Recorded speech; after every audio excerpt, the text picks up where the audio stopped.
Good afternoon, everybody, and Masa al-Khair. Welcome to the Aga Khan Museum and to one of our prominent lectures. And here today we are celebrating the beginning of a season that we have at the museum, celebrating Arab art through an exhibition that will open to the public on Saturday, the home ground art from the Barjeel Foundation, contemporary art from the Barjeel Foundation, and a season of Arab jazz music that is going to take place throughout October and November. We're launching a book on Kitab al-Aghani, which of course is the biggest encyclopedia on poetry and music, which we're launching here at the museum also in the fall. So welcome all, and I hope if you're your first visit to the museum, I hope it will not be the last, and then you come back to see the exhibition and to share with us all our events throughout this coming season. It is a real pleasure and a great pleasure for me to introduce our speaker for today. First, let me tell you who I am so that you know why I'm introducing him. My name is Ruba Kanaan. I'm the head of education and scholarly programs here at the Aga Khan Museum, and it's one of my pleasurable tasks to organize our public lectures, our scholarly programs, and this is how I have the pleasure of choosing and selecting speakers who would bring quality talks and interesting ideas for the museum and for our public. But I have to give credit where it's due. I bring to you the greetings of the museum director, Henry Kim, who is going to join us tomorrow, but not today. Henry came from meeting Sultan the first time, and he said, "I have a speaker for you." And his point was, you need just to put Sultan on a podium so that you can see what he can do. And of course, as a scholar, you always are skeptical and you go and check everything. And I was, yes, we need to have Sultan here in any shape, way, or form, because it's very rare to have someone who crosses so many different ideas that would be interesting for different groups of people and bring the notion of youth. How are we to engage with youth in the greater Toronto, especially to come to museum and its events and to see the relevance of art to the everyday life. And Sultan crosses all that. So who is Sultan Al Qassemi, our speaker for today? Sultan is an art collector, and he is the founder of the Barjeel Art Foundation in Sharjah in the United Arab Emirates. He is a writer, a political commentator, and he's a columnist whose articles have appeared in many prominent publications, including the Financial Times, the Independent, the Guardian, the Huffington Post, Foreign Policy, Open Democracy, and of course, our own Canadian Globe and Mail. Sultan is also known for many of us here as a commentator on Arab affairs on Twitter. Rising to, he became, during the Arab Spring, Sultan became very prominent as one of the main commentators on events, especially during the Arab Spring in Cairo. And he became known, and he has the 140 best Twitter feeds of 2011, which is pretty impressive. He continues to write and tweet around the Arab world, and of course you can see that you can follow him at Sultan Al Qassemi, and you will see how active he is both in the field of art and in the field of current affairs, especially in the Arab world. So please join me in welcoming Sultan Al Qassemi as our speaker for today.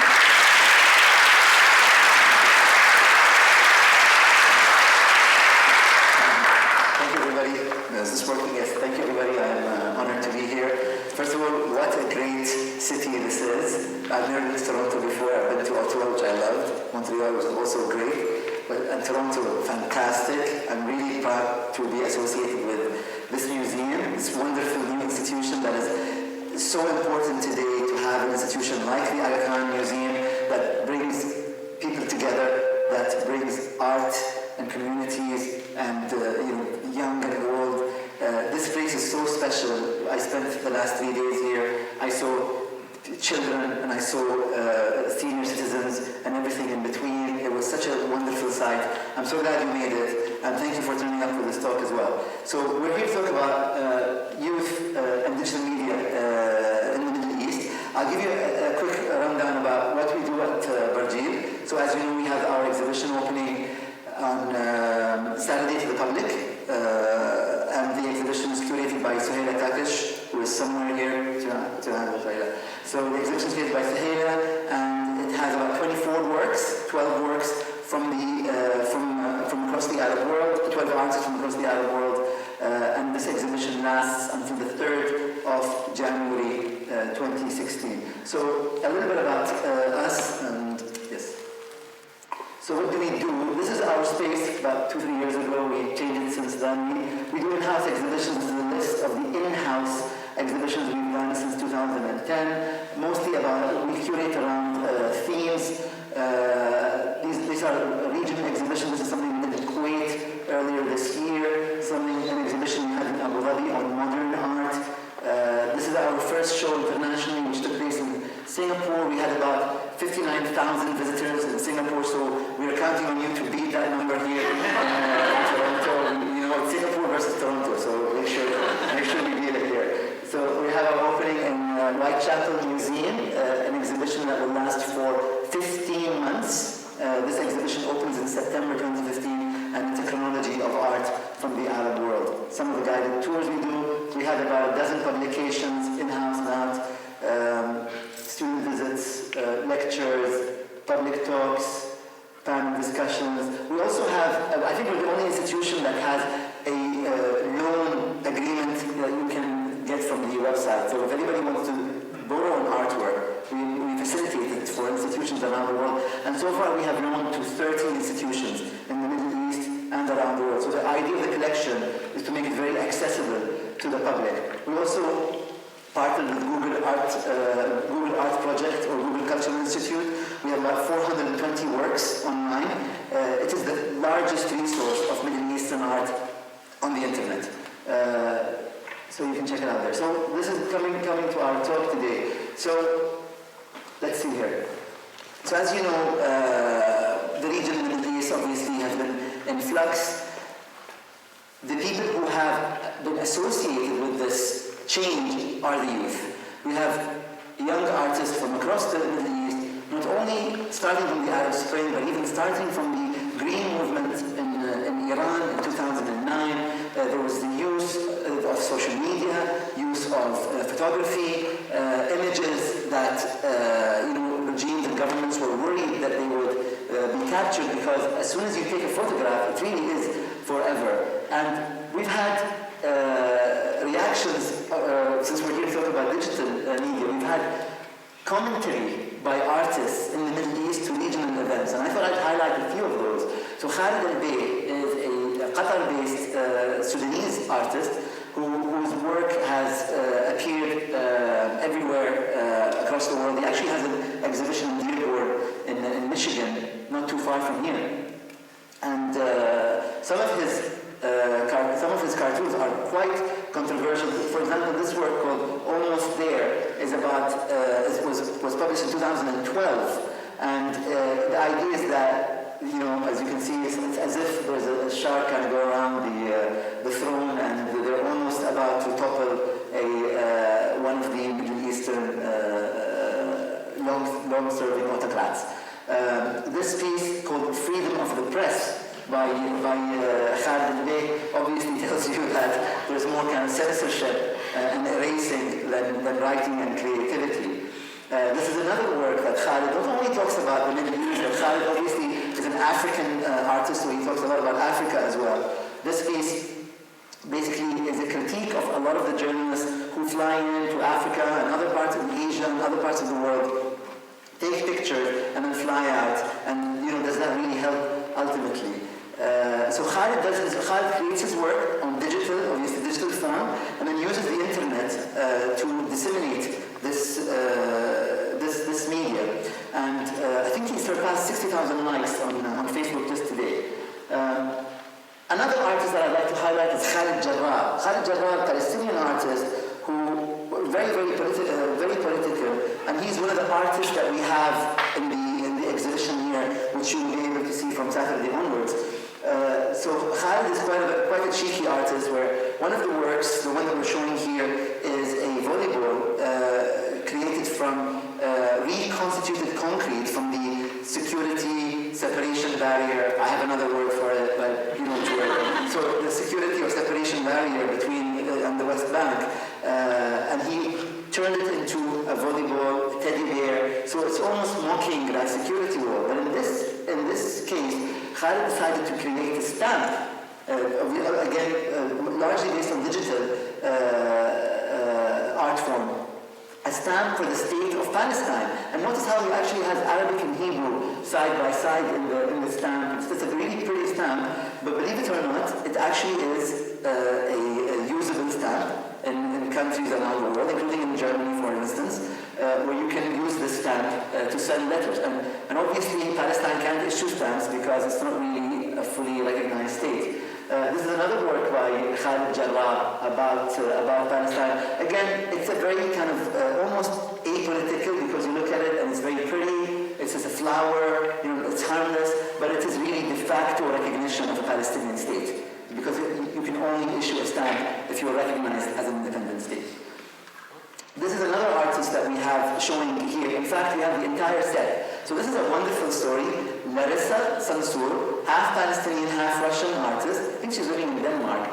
So Larissa was invited to submit a work for this competition sponsored by a very famous international retailer. Shall we name them or not?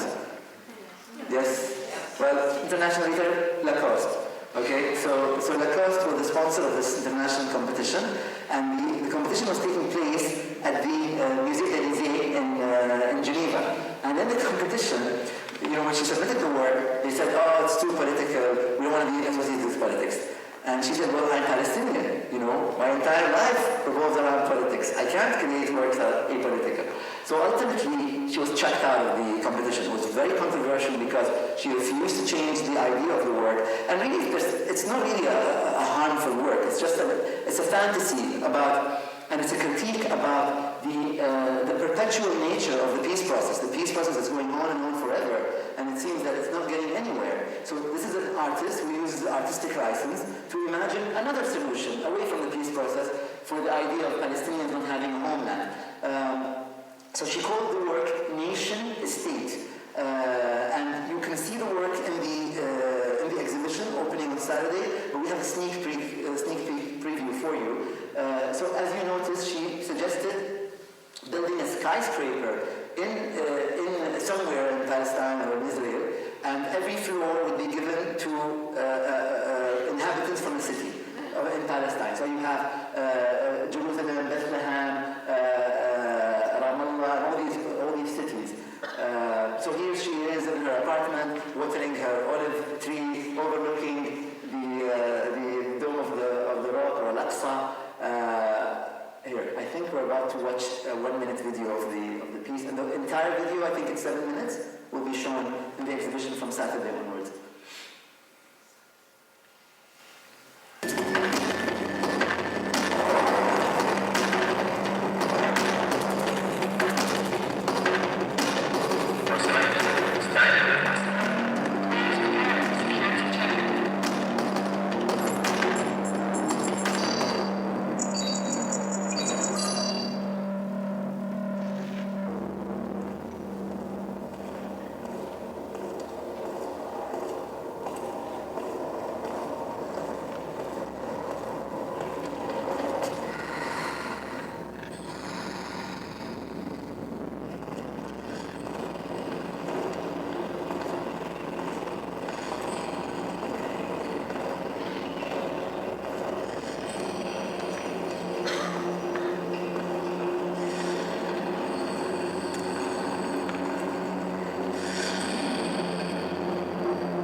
So this is just a brief minute from that video called Nation State.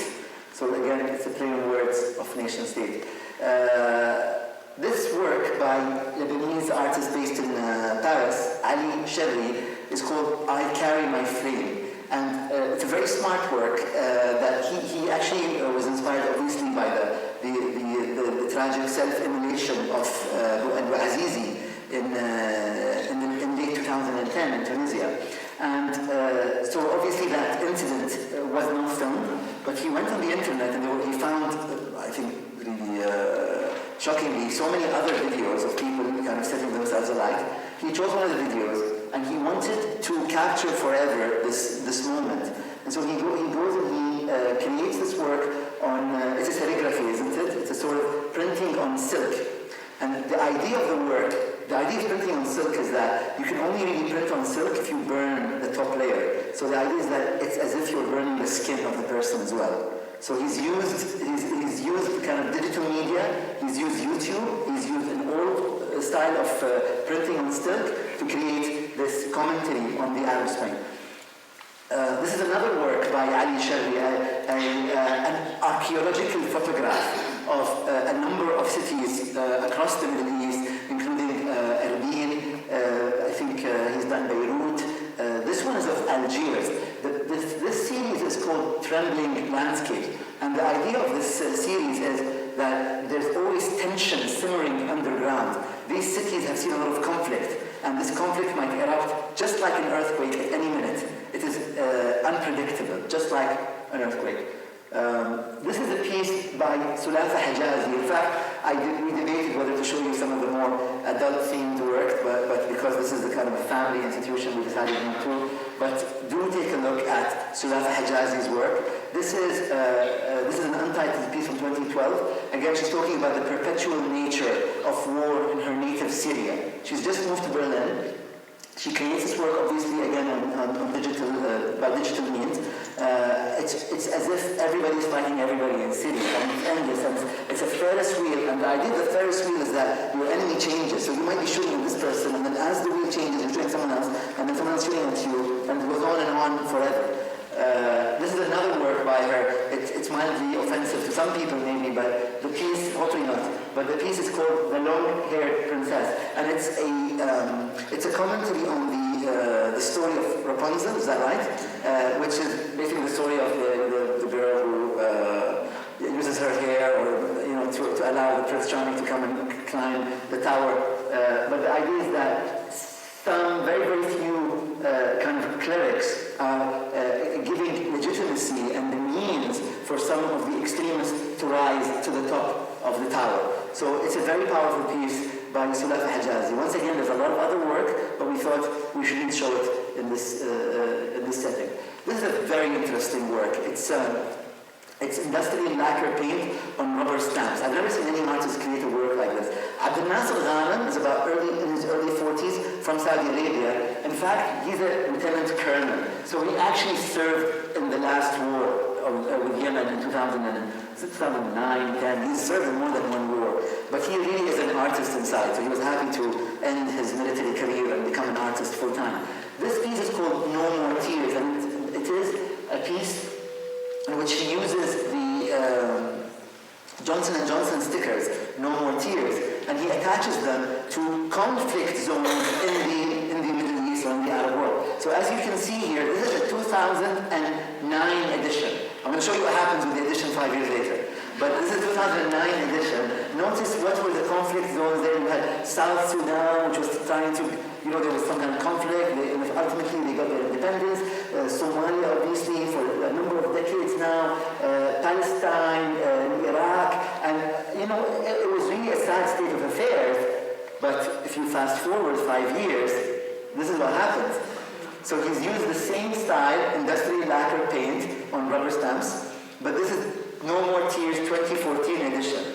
And it's quite sad because conflict is everywhere. And if you think, in some parts of Africa there are civil wars, in other parts of the Middle East there was terrorism, and really it's just spread across the region like wildfire. And I feel like it's also kind of a personal reflection. When a mother buys this shampoo for her son or her daughter, if a father buys a shampoo for their child, they really are trying to trying to make sure that this child doesn't see any tears, isn't sad in any way, but the truth is it's all over the place. And notice that it looks like an oil, like a drop of oil, which I thought was very smart as well. This is an artist from Egypt called Nermeen Hammam. This is called The Fall from Upeka, and I believe Upeka is a state of mind, a state of stability, a psychological stability. And Nermeen actually works a lot with images from the Egyptian army and military. So in this case, Nermeen is kind of using the image of the soldier on the tank, which in Egypt for a number of decades the military really wasn't in the cities. But in this case, in 2011, the military tanks appeared in the streets of Cairo. And so she's almost kind of debunking the myth of the soldier, kind of showing them in a different light. I feel disarming this soldier, and I think she wanted to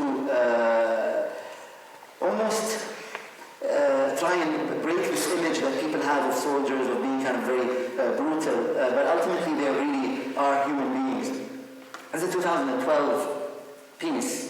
In her following piece, I feel like she kind of adjusted her interpretation. You'll see it in the next slide. This is a beautiful piece, Audience chez Khalifa. So it's a painting by Eugene Fromentin, but Nermeen Hammam again uses the image. It is an Orientalist piece, and she's almost kind of revisiting this Orientalism, but bringing in the U.S. soldiers that had gone into Iraq, and I believe these are based on actual images of soldiers. So it's almost like re-Orientalism revisited. So it's like re-Orientalism had come back to the Middle East, but this time instead of explorers, you're seeing military servicemen. This actually is a very famous photograph from Egypt. Whoever follows Egypt might recognize this is a famous activist called Noor. His father had run for president, Ayman Noor. It's a famous photograph from which some of the Egyptian soldiers were about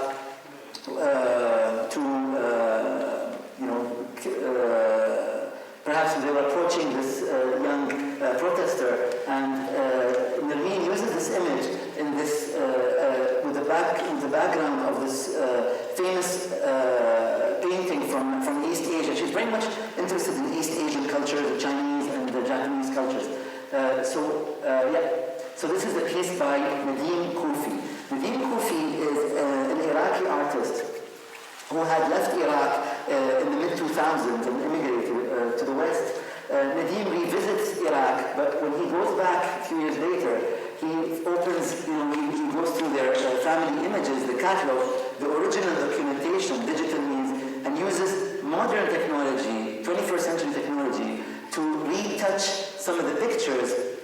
But actually what he's done is remove a lot of the individuals who had either disappeared, been kidnapped, died, gone missing in Iraq during the years of the Civil War, about 2005, 6, 7. So it's a very, very powerful set of series, again using new technology, new digital means to re-engineer some of the older pictures that they had in the family album. This is actually one of the pictures from the family album that they had, and I believe this child had gone missing or had disappeared or immigrated from Iraq. So this is called Absence. It's a very, very powerful series by Nadim Kufi. So this is an interesting story. Manal Doyan, Saudi artist, one of the artists that we're showing in Home Ground. She's actually an activist for women's rights and should go over here. Women's rights and kind of women's identity in the Gulf and in Saudi Arabia. So there was an incident where the Saudi King Abdullah had said that women had given an interview and said that women should work in all sectors. And then the Saudi Minister of Labor had quantified that and said women should work in all appropriate sectors. So how do you define the word appropriate? Manal actually had a very smart, once again, response to that statement. What is appropriate for a woman to work in? So she had a series in 2009 called the I Am series. So I am a driver. I am a filmmaker, and by the way, these are based on real individuals. I am a diplomat as well. I'm a diplomat is one of the other images that she's done. So she's actually gone and photographed Saudis working in all sorts of fields to say there is no field that's off limits. I'm an oil engineer. She has one of those. This is an interesting work by Manal Doyan. Manal is really a minor troublemaker, which is why we love her. So in this piece called Landscape of the Mind 3, and it looks very innocent, and you see it, but it actually has a lot of hidden meaning behind it. So Manal is, unlike a lot of other people in Saudi Arabia, grew up in Aramco and studied outside Aramco. So the idea is that Aramco has international schools. Aramco, by the way, is that sort of a free zone in Saudi Arabia where they have teachers from abroad, and it's a mixed environment. And in general, the idea is that the level of education is a bit higher than other parts of Saudi and the Gulf. So Manal had grown up in Aramco because her father was working in the oil company, but she had gone to school in the regular government schools. So she said, Safan, I kind of felt conflicted because when I was in Aramco, I could do anything I want, but then when I go to government school, they would tell me you can't grow human beings or birds or animals. You can only do so if you put a line through their necks to signify that I'm not recreating living creatures, that I'm not playing God. So that's why you have these little pigeons with a line through their necks to say that we are not recreating life here. This is called Landscape of the Mind 3 from 2009. This is, again, a wonderful Iranian artist called Shireen Nishad. Shireen Nishad is one of those activist artists as well. A lot of her work revolves around the role of women in society, and you will be seeing many of those. In Iran and Saudi Arabia, I feel like in these two countries especially, you have a lot of artists who try and assert women identity. Shireen, in fact, was just given a retrospective in the Madhaf Museum in Doha. This is Tamam Azdan. Tamam Azdan is a Syrian artist who is living in Dubai, and I believe was in Toronto not too long ago. This is a piece from 2012 called Syrian Spring. And the idea is that when you see a butterfly, you associate the butterfly with the spring, and with kind of I believe if you're in Toronto, the snow melting, and the more sunshine, more daylight. But in this case, the butterfly's wings are soaked in blood, and so the Syrian Spring has turned into really a sort of very tragic affair. This is a very interesting series by Tamam Azdan, because Tamam, once again, uses digital means to appropriate masterpieces from the Western world into contemporary Syrian setting. So in this piece, I believe this is one of the northern Syrian towns. He uses Goya's the 3rd of May, 1808, which is in Madrid, and he juxtaposes the piece or places the work in contemporary Syria. So this is one of the famous images he's done. This is another one from Matisse's Les Danseurs or La Danse that he's again put on Syrian, tragically the urban destruction in Syria. And I think the idea really is to use digital means to bring the conflict closer to the West. And you associate this painting and this painting with Western events, but he's trying to bring it, especially this one is associated with beauty and individuals dancing and celebrating, but really it's on the pile of destruction. This is the cover of the talk here. This is called, this is from Tamam Azdan's Klimt Kiss series. This was shared over 1 million times. This one and the butterfly, over 1 million times on Facebook, and then we lost count. This is El Cid. El Cid is a French-Tunisian artist who uses social media really on his own and takes pictures of graffiti. The reason why you associate digital means and digital media with graffiti is that the nature of graffiti is temporary. The nature of graffiti is ephemeral. Graffiti sometimes disappears within hours. Sometimes within minutes, but if you have a social media account, if you have a social media account, you can capture the image, share it on Instagram, and it's out there forever. So El Cid created this piece in London just last week for the Shabbat Festival, and this was a response to the terrorist attacks that took place in Tunisia recently, twice this year. By the way, you see the top left bit. I always say that's the nicest bit because I drew that bit over there. So if you see, tell him we especially like the pink in the top left. So this is another work that Steve did in France. This lasts until September, but once again, these are temporary works, but because they're on social media, we're able to capture them. Another very popular Egyptian graffiti artist is Genzir, who recently came out with his real name, Mohammed Fahmy. I've known him for years, but he was unknown. Now lives in New York. So Genzir was invited. So the reason I bring this one up is that a lot of the work is subversive. So sometimes, when cities in the Middle East or around the world invite these graffiti artists to create works, they should be careful what they wish for because they might get it. So Bahrain invited this artist to create a work, which was a wonderful idea. And here he created this giant mural in Muharraq, I believe, in 2014. But if you look at this work closely, so it depicts a kind of a Gulf citizen wearing a beautiful bisht. But if you look closer, there are icons on the golden colors here of the bisht that are icons or symbols of Asian culture. And the idea is that there's an elephant, there's a Buddha statue, there is a Hindu god, and these are all images associated with the South Asian community in the Gulf that he feels were underrepresented. So he said that, I wanted to highlight them, that they're always there, and this was his way of sort of highlighting the Asian community living in the Gulf. So I'm not sure how long this piece lasted.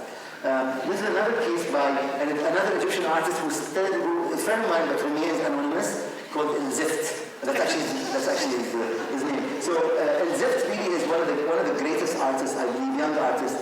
In this piece, he's celebrating obviously Egyptian, the female activists of Egypt of the past few years. Again, using, just like some other artists, just like Kamal Azzam did in the Western media, appropriating Egyptian iconography. This is, I think, the head of Nefertiti, but he's put a gas mask on it, and again signed it with his own signature. This actually became a popular symbol about 2012-13. This piece was created in 2012. Basically, for you who don't follow Egypt, this is the headquarters of the National Democratic Party, which ruled Egypt for over 3 decades. And in 2012-13, there was this feeling with some Egyptians that the elite of the Mubarak era were coming back to power, slowly. So Zift went, and with a small group, I think there were just 3 people, and they graffitied "opening soon." That's what it says. So the idea is that we're reopening the former headquarters of the National Democratic Party. This thing lasted for 6 hours, I think even less. So again, because there was somebody at hand taking a photograph, this image lasted forever. This is a new book, very interested, On the Walls of Freedom. I've been using a lot of the images that I showed you appear there. But it's not really all activism and politics. It's also a lot of fun. It's also celebrating. It's also celebrating Sabah, celebrating Fayrouz. Like this work by Yazid Helwani, a Lebanese graffiti artist. This piece is super popular now in Beirut, and this artist has become very famous. Fayrouz, for those who don't know her, is a very, very famous Lebanese singer, probably one of the most important living Arab singers today. This is a series of works by Iranian photographer Shadi Ghadarian. So Shadi juxtaposes objects that she finds with home objects with weapons of war. And she also, just like Shireen Nishat, likes to comment on the role of women in society, what is expected from women in society. So this is an image that you see, it's a woman's bag, but if you look closer, you can find bullets in them. So again, it's a bit cheeky, just like this work. You assume that, this is a woman's closet, but you have a ranger suit. Can women be rangers? Yes, why not? Why can't they be rangers? But you don't immediately associate it. You think, well, is this really her husband's? Is this her husband's outfit there? It might actually be hers. Another work, a military flask by Shadi Ghadarian. Again, we associate, unfortunately, we still associate the refrigerator, again with women, but that's not fair. So she's put a military sort of item in that refrigerator. This one I also like, a cigarette. Don't smoke, by the way. Okay, kids here don't smoke.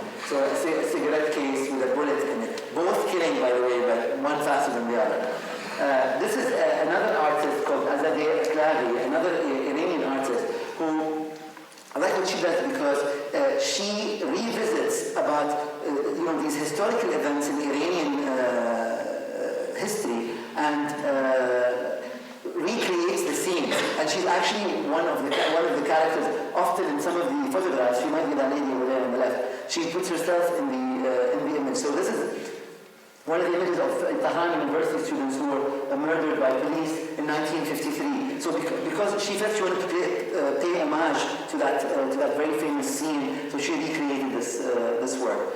And there is actually a history to political activism on social media that you see today. This has started decades ago throughout the Arab world. A lot of artists were politicized. A lot of artists were associated with politics. I'd like to talk about this piece by Abdelhadi Gazzar. Abdelhadi Gazzar, fantastic artist, lived to just 41 years old, from Egypt, and was jailed for a piece that I will show you coming up next. But he was happy to see the end of the monarchy in Egypt and very much aligned himself with the regime of Gamal Abdel Nasser. And in this work, Abdel Nasser had proposed a new charter after he came to power. And in this work, he's celebrating the charter. And all the iconography you see, look how political this work is. You have the priest hugging the imam in the background. You have the country kind of being built over there. You have the mechanic. You have the fallah, the person from Upper Egypt. You have the stork, symbol of fertility. You have the lady, kind of the mother of the nation, like the tree of life that doesn't even look too alive. But you also have the new symbol of Egypt, that eagle that we still have to look at today even. So you have a lot of kind of iconography from Egypt in this very, very politicized work. This is the work that he was in jail for. He was thrown in jail. He created this work in 1948. And what happened was that he was approached by a friend of his, another artist called Mahmoud Saeed. The artist told him, listen, we have an exhibition. We'd like you to show your work in this exhibition. His Majesty, the King, will be inaugurating this exhibition. So we want you to do something really nice for him, celebrate the King, make us proud. So he created this work. But this work, when it was shown to the King in public, the King was so offended that the artist was thrown in jail. Does anybody want to guess why the King was offended with this work? It's not because of the naked lady, but something peculiar happens in front of all these works. Sorry? Poverty. So in your the message is that in your kingdom, your Majesty, everybody's hungry and everybody's thirsty. Nobody has anything. So this work was seen as an affront to King Farouk. He was thrown in jail. He was then released and then thrown in jail again. So interesting story. It's called Popular Chorus or Hunger. By the way, when this piece is now republished in Egyptian media, they often censor it. So it's interesting to see how digital means are used to censor images even from the recent past. This is a piece by Iraqi artist called Kazim Haidar, a piece that is called in French Il nous a dit comment cela s'est passé. It's a 1957 work that this artist created in anticipation of what was going to happen in Iraq a few months from now. So Iraq was Iraq was boiling, Baghdad was boiling these days. It had signed a treaty. Iraq had signed a treaty with the British. The British had gone to war against Egypt the year before, 1956, alongside France and Israel, the tripartite aggression. So there was a lot of protests in the streets of Baghdad against this. And so the artist felt as though he was anticipating something. You look at this work, and it looks very kind of, innocent. There's a gentleman standing there. But if you zoom in, it's a very political work. So look to the left. The little icon, the mastic man, is full of political messages. But hidden. Here you have a soldier kind of firing at a group of unarmed women. Here you have tanks and planes dropping bombs at civilians, once again, and a woman pleading for them to stop doing that. So it's a very political work, but kind of disguised as a very innocent painting. There's a rape scene over there as well, but we decided not to show it. Okay? So this is another work by an artist who was invited to celebrate an another very momentous event in Egypt. So Abdel Nasser wanted to build the high dam. This was Egypt's kind of coming out event. This was Egypt's celebration. Egypt is now an independent nation. We're building the high dam. 1964, Raghib Ayad, one of the modernist artists, one of the most important artists of Egypt, goes there. And look at this work. So this piece was commissioned by the government. This piece was supposed to go around the world. But if you look at this work, it looks like they're building the pyramids. It looks like they're digging the Suez Canal. And another thing about this work is that it looks very primitive. Where are the trucks? Where's the machinery? It actually looks like they're digging the Suez Canal or building the pyramids. So it's sort of a dual message by this artist Raghib Ayad. Another piece by Hamid Owais, an artwork depicting labor. Hamid Owais was once again a very kind of artist that allied himself with Abdel Nasser. You'll see in this work called The Protector of Life, or Le Gardien de la Vie, from 1967. In this piece, for instance, Hamid Owais reacts to the defeat of the Arab armies in the hand of Israel in 1967, what we call an Arabic Renexa. So in this piece, you see an Egyptian man protecting the Egyptians who are underneath him. You see a couple getting married, children going to school, scientific experiment being conducted, lovers sharing a kiss, children playing. The idea is that yes, we have been defeated, but there is renewal, there is regeneration. The Egyptian man can protect us. So again, artists kind of sending political messages in the late 1960s. This piece is by Ibrahim Ismail, a Kuwaiti artist, 1961, celebrating the first constitution of any country in the Gulf. Kuwait had a constitution in 1961, celebrating freedom of, guaranteeing freedom of speech, guaranteeing freedom of religion. And this artist, Ibrahim Ismail, a young artist those days, celebrating this constitution, and Sheikh Abdullah Salam, the Emir of Kuwait. Very important work by Hamid Owais, the nationalization of the canal. So Hamid Owais here is celebrating Abdel Nasser's decision to nationalize the Suez Canal, which actually was one of the reasons that led to the aggression against Egypt in the 1950s. Let's see, again, another artist from Kuwait celebrating Abdel Nasser with the Egyptian flag extended from North Africa, Morocco, all the way to the Gulf, Abdel Nasser being the guardian of this region. Fantastic artist, very important. Inji Aflatun was jailed by Abdel Nasser, so she was one of the preeminent activists, artists of the Egyptian 20th century Egypt. Inji Aflatun was one of the founders of the Arts and Freedom Group of Egypt. And because she had gone against some of the politics of the Egyptian government, was thrown in jail for a number of years as a young woman, and ended up depicting the women who she had seen in jail. She was able to come to an agreement, by the way, in jail to get painting and drawing equipment. This is another work by her, kind of showing. I'm sorry about the quality of the work, but it's not easy to find these images. So showing you some of the female prisoners who were in jail then. Another work by Inji Aflatun called the Dinshawi massacre. So very political works even then, since the 1950s and 60s. Abdel Hayy Sallam, Palestinian artist, kind of celebrating the launch of one of the kind of the resistance movements against occupation in Palestine. Marwan Ghassab Bashi, another artist from Syria. Again, notice that the Palestinian theme is recurrent, while artists from Kuwait, from Iraq, this one from Syria, this one from the UAE. The Palestinian theme is always present. These are refugees who were Palestinian refugees in one of the refugee camps. Again, Abu Qadir Reyes in 1989 creates this work after the Intifada. This piece we're actually showing here is a piece by Diya Azzawi of Iraq called Handala. Again, Palestinian, always present, Sabra al-Shatila by Kuwaiti artists. So wherever you go around the Arab world, the theme of Palestine is a unifying theme. This is a piece by Kuwaiti artist Thuraya al-Qassemi, who stayed in Kuwait during the Saddam occupation of Kuwait. And this actually says no to the occupation. It became a very popular stencil that Kuwaitis were painting in the streets of Kuwait in 1990. This is another work that we have by a Palestinian artist of Israeli citizenship called Asim Abu Shaqra. Again, Asim found himself to have been isolated in Tel Aviv, and I encourage you to see the work that we have by this artist here. And here he's depicting a cactus, which was a sort of a symbol of perseverance and resistance with the towers of Tel Aviv in 1980s. Another work by Sultan Mansour, showing you kind of the vision of the Palestinian land in late 1990s.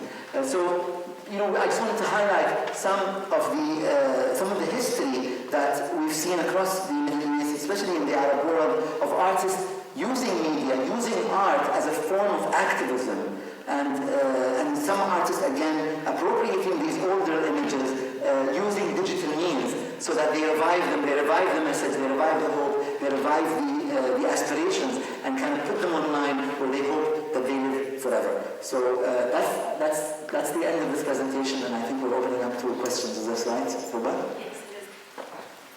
Thank you so much, Sultan. First of all, you take us again into that mix between art and digital media, and sort of how social media plays a role, how artists use social media to make a commentary role on current events in the world. I think I'd like to start by a comment, and then we can open the floor for questions. And my comment is, while I was sort of hearing you, I kept wondering how much digital media is the means by which, or social media rather, is the means by which the art is being communicated, and of course with it all the ideas of change and commentary that the artists are making. And I was actually very pleased that you included that last bit in the end about in a sense, the modernizing art of period of Arab art, where the commentaries were there, but perhaps were never seen because they were in the private collections, and most of the artists, as we know, ended up in jail at some time of their life. And I think the main difference that is happening now is that with digital media, the artworks that are communicating in a visual language that everyone reacts to very quickly is being communicated as being preserved. Whereas the main difference is what happened before it remains in the private collections. And I think this is very strong, so thank you so much. Thank you. You're open for questions. Yes, we have.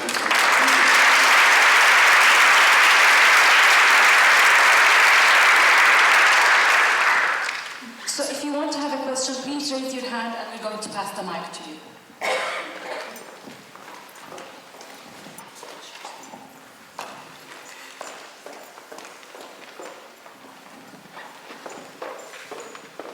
Hi, thank you very much for a very interesting presentation.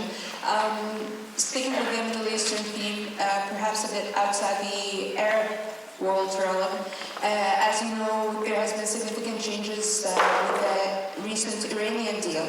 And right now, this has a lot of significance for Iranian people and Iranian artists in general. And I know there will be a lot of flocking into Iran, especially the art scene, now that it's more open. You have showed us examples from Iran, and a lot of the artists have used social media and digital media to kind of voice their opinion.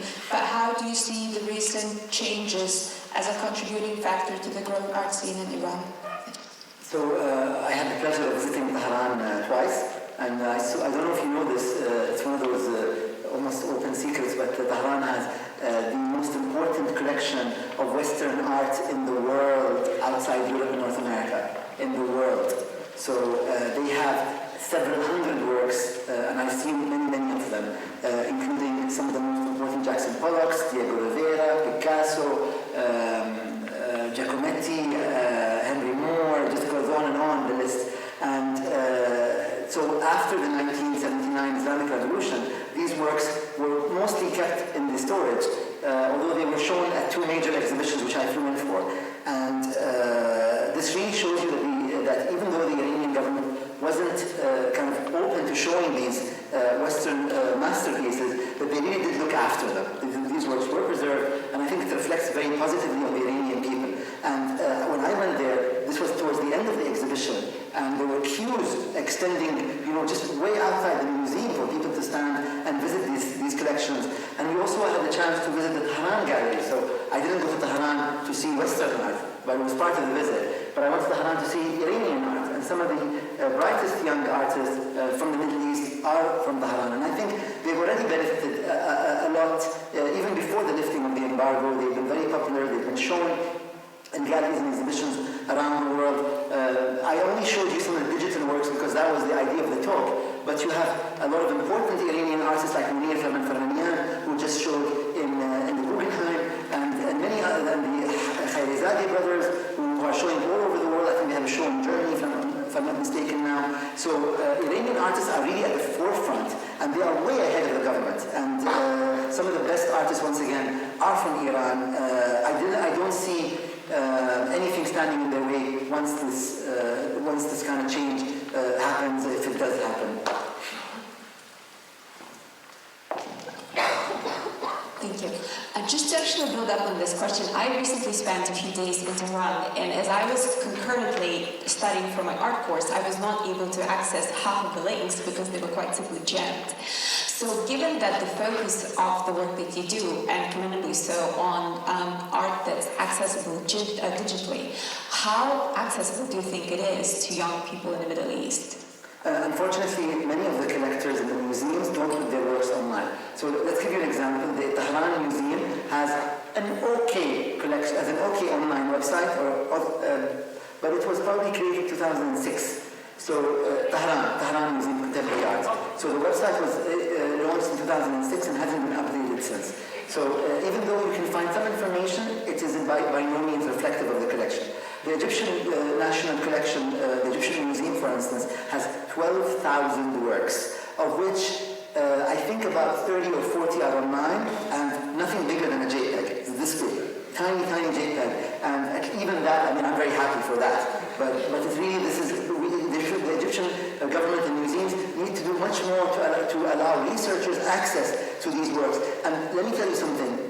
One of the drawbacks of not putting these works online is that fraudsters and people who forge artworks can say, this is an artwork that we have and we bought and we're selling it to you. And if it was on the museum's website, this would eliminate a lot of the forgeries that are going across the Middle East. And rest assured, young artists in the Middle East will find a way around censorship. Censorship really is very backwards. It doesn't stop people from getting around. There's 100 VPNs that you can buy into, and you can even send images online. You can send them through Facebook messages, through Twitter DM, through WhatsApp if you want to share an image.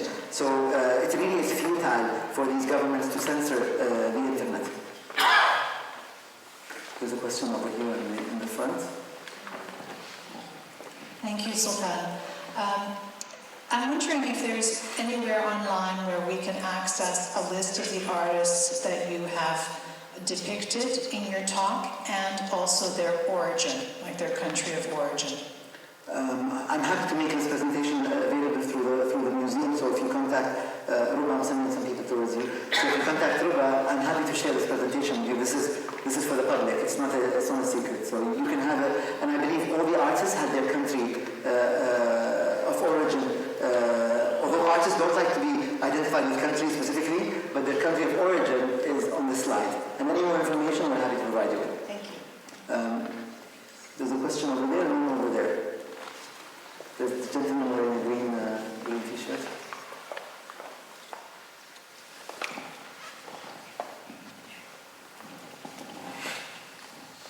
First of all, I have to thank the organizers, the individuals and the institutions for making this important talk, I will say historic for Toronto.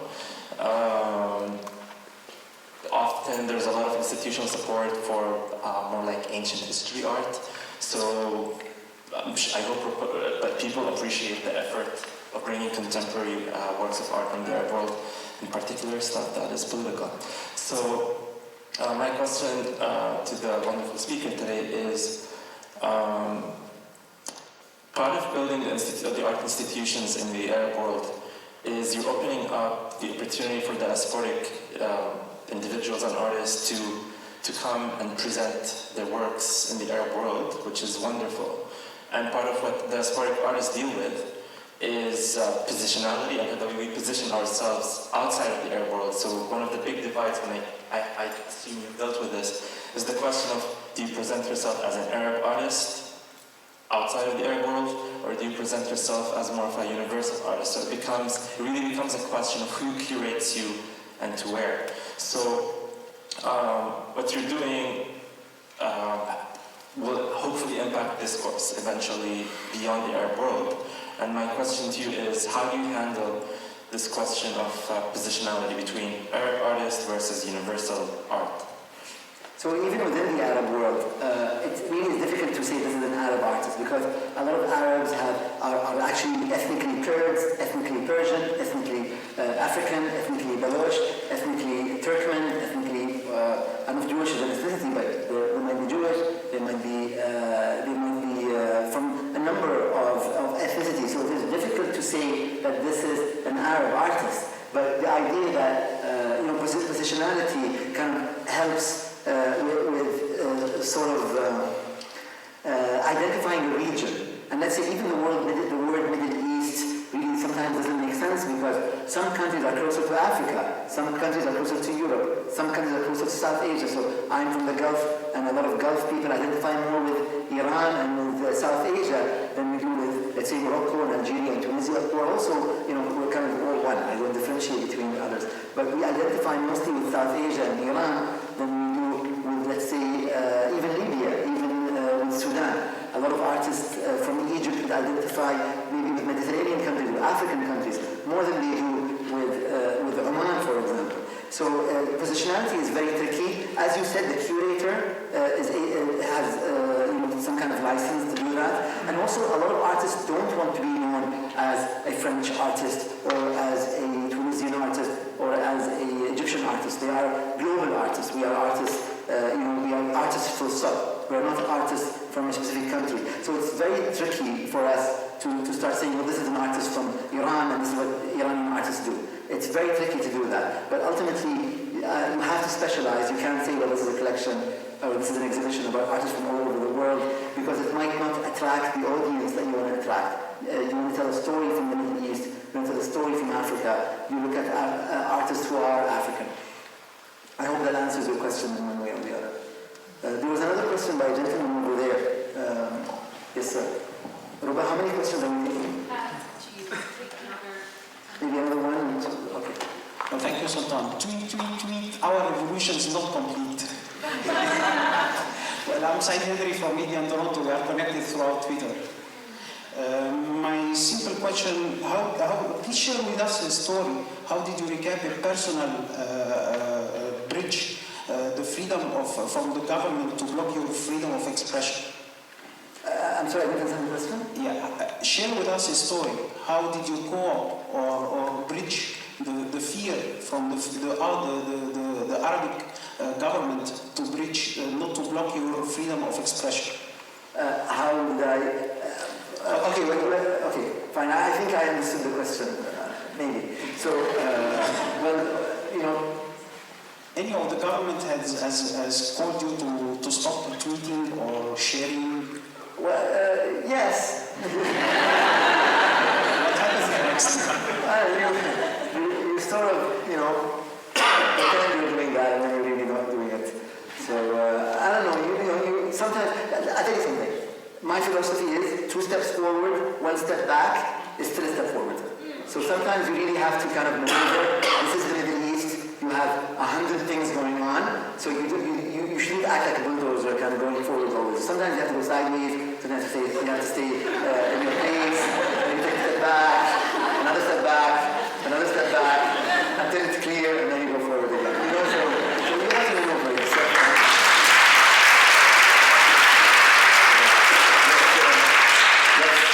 So as not to bore you, let's take one last question. There's a gentleman here, unless I miss someone else. There's a gentleman here, maybe we'll keep this as the last question.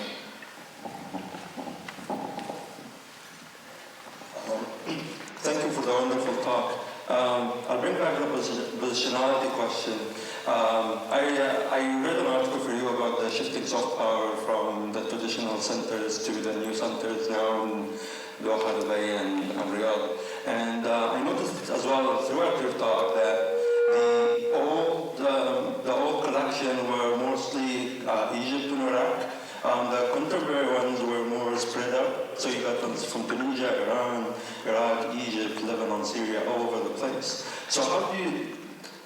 I see that in the internet and the digital media is democratizing soft power more across the region rather than shifting the center of... I just would like to hear your comment about that. So just context for the gentleman's question. I had written an article that was very controversial about a year and a half ago.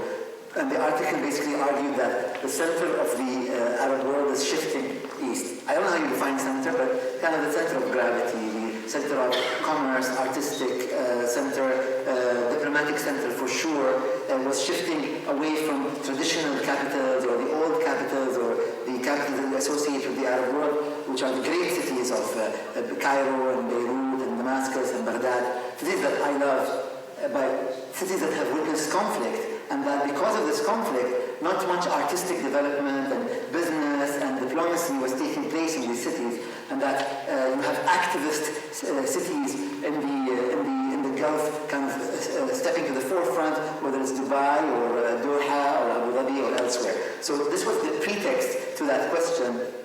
And the gentleman makes a very important point, whereas in the collection that I showed you, most of the modern works, so most of the older works from the collection really came from these countries, whether it was Syria or Egypt or Iraq, and that is really where the first school of art in the Arab world started in Egypt in the early 20th century. We only had artist schools in the Gulf, in the Arab states of the Gulf in the 1960s, 50s, 60s. So we're looking at 50 years later, that's half a century ahead. But because of conflict, I had argued that these things are changing. I always think of, for example, the example of Mogadishu, a beautiful city, capital of Somalia. If you look at video of Mogadishu in the 1960s, it was a thriving city with churches and mosques, with avenues and trees. It was a beautiful city, but because of conflict, it kind of ended up the way it is now, and hopefully it will come back. But cities go up and down. Things happen. They die and they need to be revived. And hopefully nothing like that will happen to these beautiful cities that I love. But the truth is that they have suffered from conflict. And this is an opportunity for these cities in the Gulf, and they have taken this opportunity. You might even say that some of the conflict was probably indirectly or maybe directly caused by some of these activist cities. So I think your question was, how do I see it going forward? Was that it? I'm asking if what's happening is democratization of how much democratization? Well, you live in the Middle East where decisions are not taken by individuals, they're taken by leaders and governments. And so it's the government's decision to present themselves as a new center or a new city or a new capital. So this is not, yes, it's democratizing opinion on Twitter, but ultimately the decision rests with the leaders, whether it's the monarchs of the Gulf or even the other leaders of the Arab world, maybe save for Tunisia or Lebanon where there is no government. So, okay, so is that it? Okay, thank you. Thank you very much.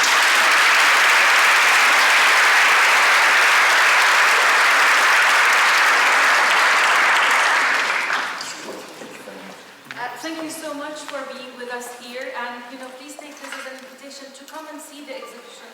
The works are truly exceptional. They deal with ideas and concepts that are very universal, and the exhibition Home Ground, created by Sultan Sooud Al Qassemi, is something that I think we all would enjoy. It's 12 artists from the Arab world, more than 20 works that would be searching questions, ideas that we share all, in sort of universal ideas. As I said, we're having many programs that would support that. We have an Arab jazz program, we have lectures, we have someone giving a lecture on how Arab and Israeli artists are using the separation wall as an art piece.